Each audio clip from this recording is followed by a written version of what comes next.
एक जवान चेला अपने गुरु के चरणों में बैठा था। धूप उनके चेहरों पर पड़ रही थी। पास के पेड़ों में पंछी मीठा गा रहे थे। गुरुजी, चेले ने पूछा, कर्म का असली मतलब क्या है? ज्ञानी गुरु मुस्कुराए। उन्हें पता था कौन सी कहानी सुनानी है। एक राजा की कहानी सुनाता हूं, उन्होंने शुरू किया। राजा विराज कभी बहुत बलवान और ताकतवर थे। अब बुढ़ापे ने उनकी ताकत छीन ली थी। उन्हें उन दिनों की याद आती थी जब वो शेर का शिकार करते थे और अपने हाथी पर दिनों के दिन सवारी करते थे। एक दिन एक सफर करने वाला वैद्य महल में आया। वैद्य दुर्लभ जड़ी बूटियों और औषधियों के अपने ज्ञान के लिए प्रसिद्ध था। राजा विराज को आशा की एक किरण दिखाई दी। हाँ, वैद्य ने अपनी लंबी सफेद दाढ़ी को सहलाते हुए कहा, मैं आपकी जवानी वापस ला सकता हूं। राजा विराज का दिल उछल पड़ा, लेकिन वैद्य ने आगे कहा, इसके लिए एक दुर्लभ फल चाहिए जो केवल जंगल के अंदर छिपे हुए बगीचे में ही मिलता है। और उन्होंने आगे कहा, केवल एक नेक दिल वाला इंसान ही इसे प्राप्त कर सकता है। राजा विराज ने तुरंत अपने सबसे ताकतवर सैनिकों को जंगल में भेजा। उन्होंने दूर दूर तक खोज की, लेकिन बगीचा नहीं मिला। दिन हफ्तों में बदल गए और राजा बेचैन हो गए। उन्होंने खुद जाने का फैसला किया, ये सोचकर कि उनकी शाही उपस्थिति पेड़ों को हटा देगी और गुप्त बगीचे का रास्ता खोल देगी। लेकिन जंगल ने अपने राज छुपाए रखे। जब राजा विराज उम्मीद छोड़ने ही वाले थे, तभी उनका पैर एक खुले मैदान में पड़ा। बीच में एक शानदार पेड़ था जिस पर चमकदार सुनहरे फल लगे थे। हवा में एक अनदेखी ऊर्जा गूंज रही थी। राजा विराज ने एक फल तोड़ा। जैसे ही उनकी उंगलियां उसकी त्वचा को छुईं, उन्होंने अपनी रगों में ऊर्जा का एक झटका महसूस किया। यह कोई साधारण फल नहीं था, यह उनकी खोई हुई जवानी वापस पाने की कुंजी थी। उन्होंने झट से एक टुकड़ा खा लिया। बदलाव तुरंत हुआ। झुर्रियां गायब हो गईं, उनके बालों का रंग वापस आ गया। राजा विराज फिर से जवान और मजबूत हो गए थे। वह अपनी ताकत दिखाने के लिए महल वापस दौड़े, लेकिन जब वह पहुंचे तो उन्हें कोई पहचान नहीं पाया। उनकी पत्नी एक अजनबी को देखकर चिल्लाई। उनके बच्चे डर के मारे भाग गए। वैद्य ने एक महत्वपूर्ण बात बताना भूल गए थे। फल ने राजा के पिछले कर्मों को नहीं मिटाया, इसने केवल उनकी जवानी वापस लाई थी। उनका दिल सालों के लालच और क्रूरता से कठोर वैसा ही रहा। उनकी प्रजा, जिसने उनके शासन में दुख झेला था, उन्हें एक युवा राजा के रूप में नहीं, बल्कि उसी अत्याचारी के रूप में देखती थी जिसे वे हमेशा से जानते थे। गुरु रुके, उनकी आंखों में चमक थी। चेला विचार मग्न होकर बैठा रहा।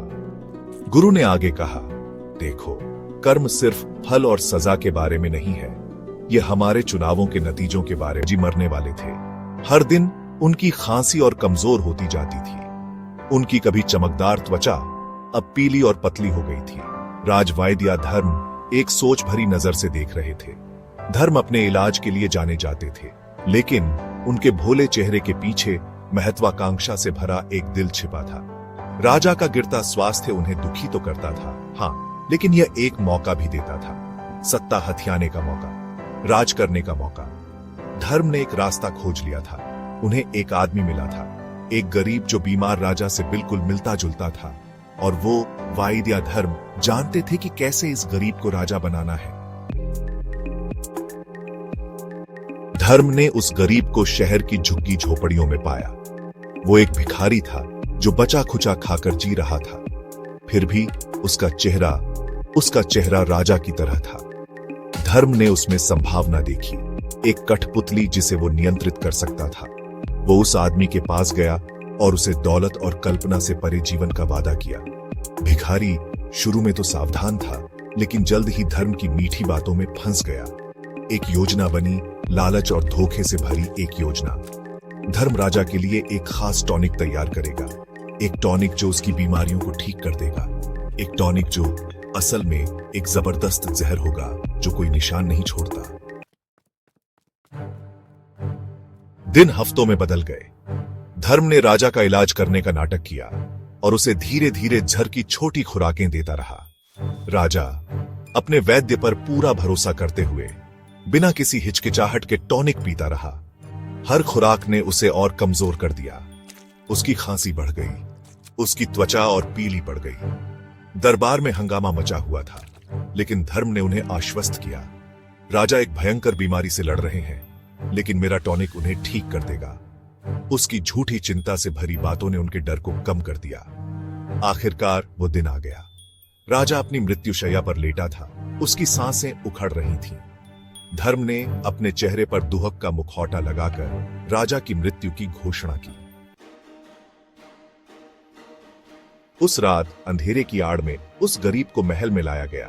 राजा के कपड़े पहनाकर उसे दरबार में पेश किया गया। धर्म ने बड़े गर्व से घोषणा की, एक चमत्कार, टॉनिक ने काम कर दिया है, राजा का पुनर्जन्म हुआ है। दरबार राहत और खुशी से झूम उठा। उन्होंने राजा को देखा, फिर से जवान, उसकी आंखें चमकदार, उसकी आवाज मजबूत। उन्हें क्या पता था, वे एक गरीब को देख रहे थे जिसने अपने फटे कपड़ों को एक राज्य के लिए बदल दिया था। नाटक पूरा हो गया था। धर्म, इस सब के पीछे का मास्टरमाइंड, नए राजा के बगल में खड़ा था। उसके होंठों पर एक विजयी मुस्कान थी। भाग 5। गद्दी मेरी है। नया राजा, जिसे अब राजा विराज के नाम से जाना जाता था, बहुत जल्दी सीखने वाला था। उसने पुराने राजा की हरकतों, उसकी आवाज, उसके हर इशारे की नकल की। धर्म शुरू में अपनी रचना से खुश था, लेकिन खुद को धीरे धीरे अलग थलग पाया। राजा विराज ने स्वतंत्र रूप से निर्णय लेना शुरू कर दिया। उसने धर्म की सलाह के बिना दरबार लगाया, उसकी जानकारी के बिना आदेश जारी किए। धर्म देखता रहा, उसके पेट में बेचैनी की गांठ बनने लगी। उसकी कठपुतली अपनी डोर काटने लगी थी। राजा के बदलाव के चर्चे पूरे महल में फैल गए। कुछ लोग उसकी नई ताकत पर हैरान थे, तो कुछ को उसका बदला हुआ व्यवहार अजीब लग रहा था। धर्म एक साये की तरह हो गया, गलियारों में छिपता फिरता, उसकी सलाह मांगी नहीं जाती, उसकी उपस्थिति अनचाही थी। उसने सत्ता का स्वाद चखा था, उसके नशे को महसूस किया था, और अब वो फिसल रही थी। उसने विराज का सामना करने का फैसला किया। उसने राजा को उसके कर्ज की याद दिलाई, उस गद्दी की जिसे वो अब संभाल रहा था। विराज धैर्यपूर्वक सुनता रहा, उसके होंठों पर एक जानकार मुस्कान खेल रही थी। तुम्हें लगता है ये तुम्हारा किया धरा है, वैद्य? विराज आखिरकार बोला, उसकी आवाज में मनोरंजन था। तुम्हें लगता है तुम मेरे भाग्य के रचयिता हो? धर्म राजा की हिम्मत से चौंक गया, हकलाया, लेकिन वो टॉनिक, वो गरीब। विराज ने अपना सिर पीछे फेंका और हंसा। तुम एक मोहरा थे, वैद्य एक बड़ी योजना में बस एक उपकरण। धर्म का चेहरा गुस्से और डर से पीला पड़ गया। उसने स्पष्टीकरण मांगा। अपने पिछले जन्म में विराज ने शुरू किया। उसकी आवाज धीमी और स्थिर थी। मैं एक बुद्धिमान ऋषि था, ज्ञान और एनलाइटमेंट वाला आदमी। मैंने सभी सांसारिक संपत्ति त्याग दी, गरीबी और भक्ति का जीवन अपनाया। उसने आगे कहा, मेरी भक्ति ने मुझे अच्छा कर्म दिया। यह नियत था कि मैं एक राजा के रूप में पुनर्जन्म लूंगा। तुम वैद्य बस एक उपकरण थे, मेरे सही राज्यारोहण में मदद कर रहे थे। धर्म सुनता रहा, उसका गुस्सा एक ठंडे, डूबते एहसास में बदल गया। उसके साथ खेल खेला गया था। वो चालाक वैद्य एक ऐसे खेल में बस एक मोहरा था जिसे वो समझ भी नहीं पाया था। उसके कर्मों का भार धर्म पर आ पड़ा। उसने एक राजा को झड़ दिया था, सबसे बड़े धोखे की योजना बनाई थी, और किस लिए? उस सत्ता के लिए जो कभी उसकी नहीं थी। राजा विराज ने टूटे हुए वैद्य को देखा। तुम्हारे लालच ने तुम्हें अंधा कर दिया वैद्य। तुमने भाग्य को नियंत्रित करने की कोशिश की, लेकिन भाग्य ने अंत में तुम्हें नियंत्रित किया। धर्म से उसका पद, उसका धन, उसकी स्वतंत्रता छीन ली गई। उसे महल से बाहर निकाल दिया गया, सड़कों पर भटकने के लिए छोड़ दिया गया। फिर से एक गरीब, हमेशा के लिए अपने कर्मों के परिणामों से प्रेतबाधित। ऐसा लग रहा था राजा सही था। कर्म ने अंत में